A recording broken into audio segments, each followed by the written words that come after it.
Pagbati sa iyo, ang pag-uusapan natin ngayon, pamilyar na issue, West Philippine Sea.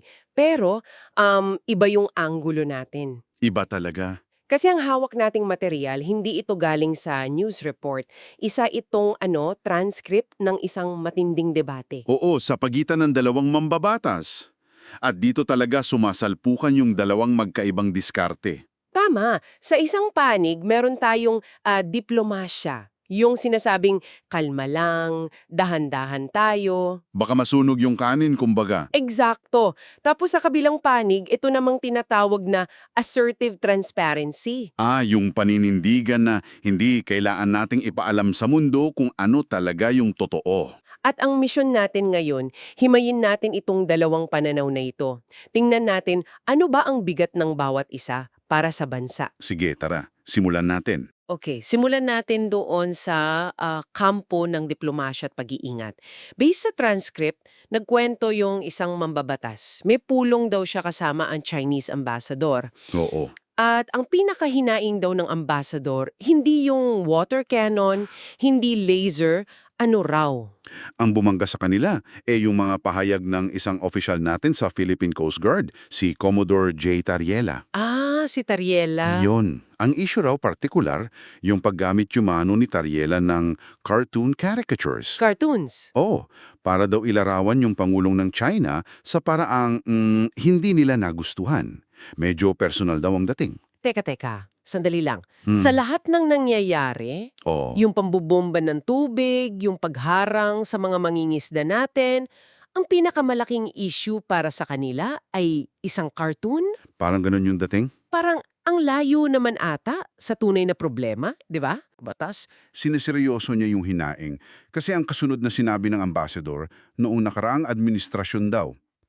Eto na.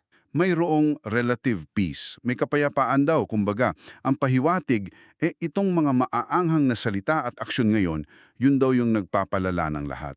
So ang narrative na binuo ay okay naman tayo dati hanggang sa nagsimula kayong mag-ingay. Yun mismo. At sinuportahan to ng mambabatas. Ginamit pa niya yung kasabihang, ang pagkakamali ay hindi maitutuwid ng isa pang pagkakamali. So kahit mali sila, wag natin tapatan ng mali rin. Parang ganun, na para tayong bumababa sa level nila kung gagawin natin yun. At may kasunod pa. Ano pa? Isang napakatusong tanong mula sa ambassador. Sige, ano yun? Tinanong daw niya, bakit daw parang mas matindi ang pagtrato ng Pilipinas sa China kumpara sa Vietnam at Malaysia? The classic whataboutism. Exactly. Kasi sabi niya, yung dalawang bansang yon, mayroon ding mga okupadong isla sa West Philippine Sea, pero hindi raw ganun katindi yung reaksyon natin. Parang sinasabi niya, bakit sa amin lang kayo galit?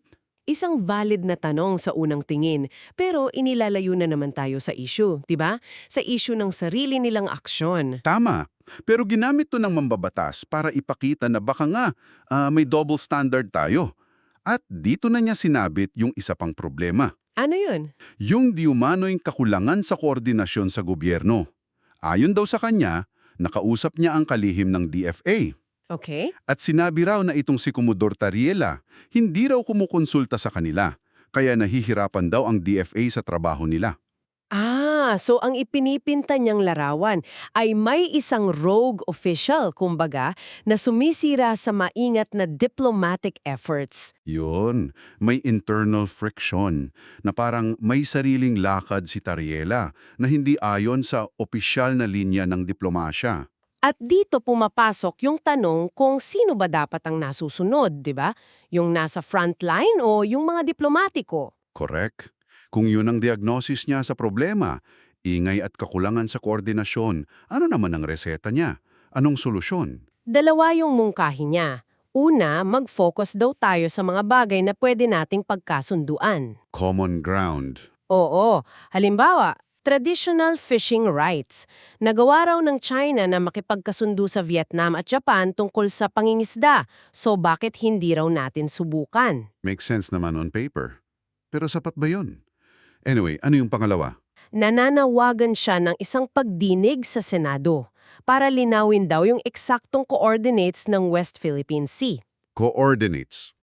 Oo, kasi sa tingin niya, ang dami rong misinformation na kumakalat. Para sa kanya, kung malinaw lang yung mga linya sa mapa, mas magiging maayos ang usapan. Okay, so gets natin yung lohika. Kalma lang, ayusin ang internal na gulo, at mag-focus sa technical facts. Yun yung isang panig. Pero dito na pumapasok yung kabilang argumento, 'di ba? Kasi paano kung yung pagpapakalma na 'yan, kahinaan pala ang tingin ng kabila? At dito na nga papasok yung depensa para sa assertive transparency. Ayan. Dito, ganap na baligtad ang pananaw.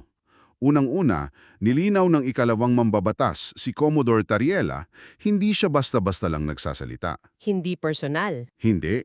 Siya raw ang opisyal na tagapagsalita ng National Task Force on the West Philippine Sea.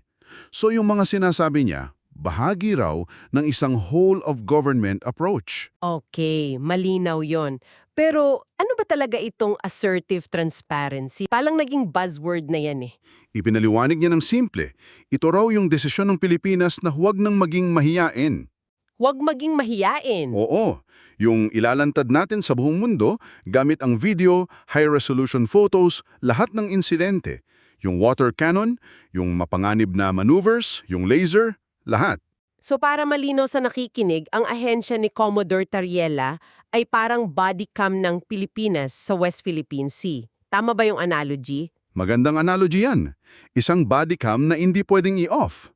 Ang layunin hindi para manggulo, kundi para idokumento ang katotohanan. Eksakto. Kasi information is power, di ba? Kapag inilantad mo, hindi na nila makokontrol yung kwento. Okay, pero balik tayo doon sa issue ng cartoons. Yun yung trigger point daw eh.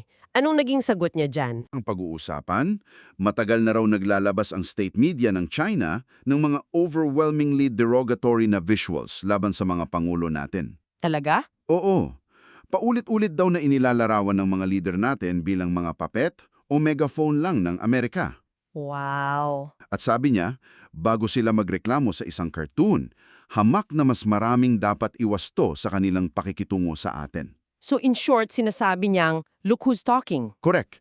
Para sa kanya, ang tunay na problema ay hindi si Tariela, kundi ang pattern of behavior ng China. At may ginamit siyang term para dyan, di ba? Oo, at ito yung pinakamabigat.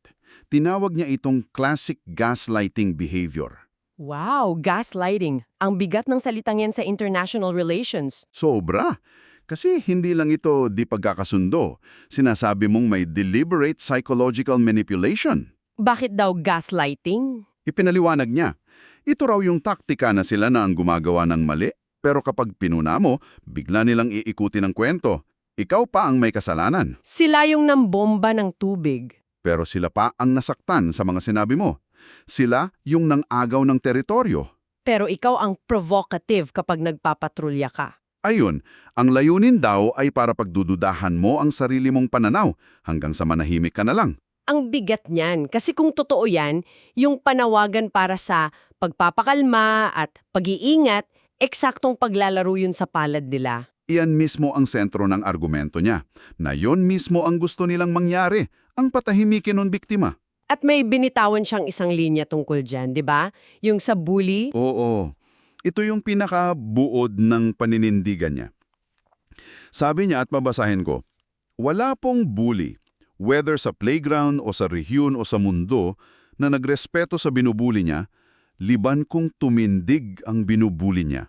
Kung tumindig ang binubuli niya. Para sa kanya, yung mga sinasabi ni Tariela, hindi yan simpleng patutsada. Ito yung pagtindig. So ang bigat ng dalawang pananaw na yan, parehong may lohika, di ba? Sa isang banda, ayaw mong magsimula ng gera dahil sa isang salita. Gusto mong maging mahinahon. Tama. Pero sa kabilang banda, ayaw mo namang magpaapi at hayaan na lang na baluktutin yung katotohanan. At dyan talaga natin nakikita yung salpukan. Hindi lang to tungkol sa West Philippine Sea eh. Fundamentally, paano ka ba haharap sa isang conflict? Oo. Maniniwala ka ba sa kooperasyon, sa paghahanap ng common ground? O maniniwala ka na ang respeto ipinaglalaban yan, na nakukuha lang yan kapag tumindig ka? Napakalinaw na pagkakahimay natin sa dalawang panig, mula sa pagnanais na magsimula sa maliliit na kasunduan para kumalma ang lahat, Hanggang sa paninindigan na ang paglalantad ng katotohanan, gaano man ito kasakit, yun ang taming daan para sa tunay na resolusyon. At ito siguro ang tanong na iiwanan natin para sa'yo. Sa isang ganito kasalimuot na ugnayan, paano mo tinatansya yung napakanipis na linya sa pagitan ng diplomasya at ng pagtatanggol sa pambansang dangal? Kailan ba nagiging kontraproduktibo ang isang matapang na pahayag? At kailan naman maaaring ituring na kahinaan ang isang mapagpaparayang pananahimik? Ang paghahanap sa tamang balanse, yan ang siyang nananatiling pinakamalaking hamon para sa bansa ngayon.